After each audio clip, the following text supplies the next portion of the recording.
शहरातील श्री मार्कंडेय नागरी सहकारी पतसंस्थेच्या वतीने श्री मार्कंडेय अभ्यासिका आणि ग्रंथालयात अभ्यास करून स्पर्धा परीक्षेच्या माध्यमातून विविध ठिकाणी अधिकारीपदी नियुक्ती झालेल्या विद्यार्थ्यांचा गौरव करण्यात आला।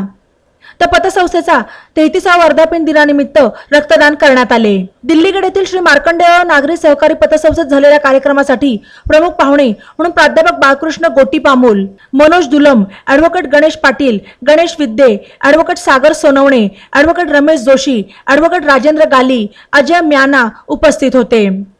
या प्रसंगी संस्थेचे chairman Narayan Kodam, vice chairman Savita Kota, संस्थापक संचालक बालराज सामल, संचालक उमेश इराबत्तीन, दत्तात्रय अंदे, संजय चिप्पा, अशोक शेराल, गणेश वेदपाठक, गौतम भिंगारदिवे, विनायक मच्छा, प्रमिला बिंगी, स्वीकृत संचालक देवीदास गुडा, व्यवस्थापक आशिष बोगा आदी उपस्थित होते। श्री मार्कंडेय नागरी सहकारी पतसंस्थेने उभारलेल्या अभ्यासिकेने सर्वसामान्यांच्या मुलांचे भवितव्य घडवले आणि अनेक विद्यार्थ्यांनी मोठ्या कष्टाने आपले ध्येय गाठले असून अधिकारी होण्याचे स्वप्न पूर्ण केले, असे यावेळी बोलताना प्राध्यापक बाळकृष्ण गोटीपामोल म्हणाले। यश मिळवण्यासाठी अभ्यासिकेमुळे मोठा फायदा आणि सहकार्य मिळाल्याची भावना यावेळी यशस्वी विद्यार्थ्यांनी व्यक्त केली।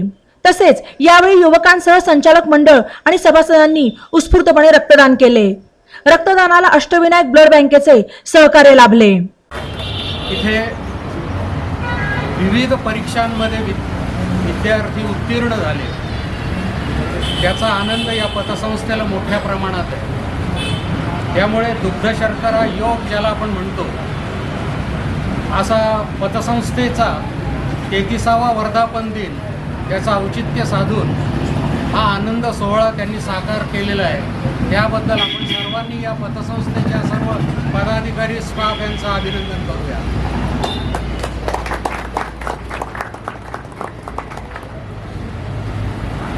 या सुरेख अशा कार्यक्रमाचं सूत्रसंचालन प्राचार्य कांबळे सर करत आहेत, त्यांचाही मी या ठिकाणी उल्लेख करतो आणि अभिनंदन करतो।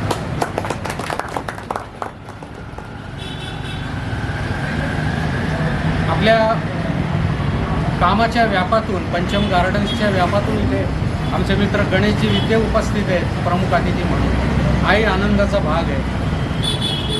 सगळ्यात महत्त्वाचा आणि आकर्षक असा भाग या कार्यक्रमाचा म्हणजे आजचे सत्कार मूर्ती विद्यार्थी, त्यांनी कष्टातून जे हे यश मिळवलं त्यांचं अभिनंदन तर आहेच, पण त्याहून जास्त ज्यांनी जास्त कष्ट घेतलेले आहेत त्यांना शिकवण्यासाठी अशा आईवडिलांचं मी इथे जाणीवपूर्वक उल्लेख करतो आणि त्यांच्या कष्टांना वंदन करतो। आणि त्यांच्या कष्टातून या विद्यार्थी घडलेले आहेत आणि त्यांना हातभार लावलेला आहे या पतसंस्थेने।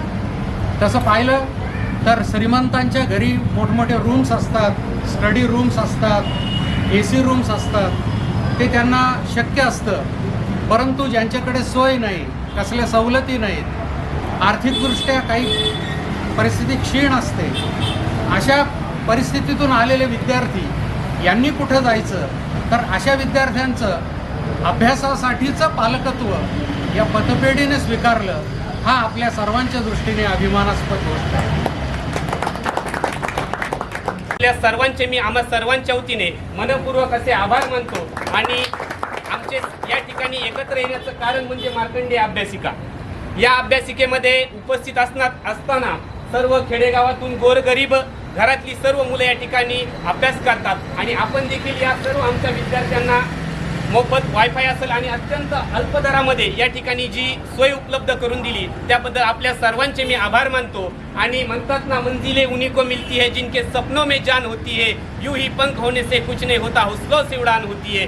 ती हौसलों की उडान आपण आमच्या पंखांमध्ये जागवण्याचं काम केलेलं आहे। आणि मगाशी सरांनी सांगितलं की आपल्याला एकदम अशी कटू फळं यायला पाहिजेत आणि ही फळं येण्यासाठी जी सुपीक जमीन निर्माण करण्याचं काम या अभ्यासिकेच्या सर्व संचालक मंडळाने केलं, त्यामुळे त्यांचं देखील मी मनपूर्वक असा आभार मानतो। आणि आपल्याला एक उदाहरण सांगतो, या देशाचे माजी पंतप्रधान अर्थतज्ञ डॉक्टर मनमोहन सिंग आपल्या अहमदनगर जिल्ह्यामध्ये आले होते आणि अहमदनगर जिल्ह्यामध्ये आले असताना त्यांनी एक गोष्ट सांगितली त्यांच्या भाषणामध्ये। बातम्यांसाठी ई नवा मराठा YouTube चॅनलला सबस्क्राईब करा आणि बेल आयकॉनवर प्रेस करा।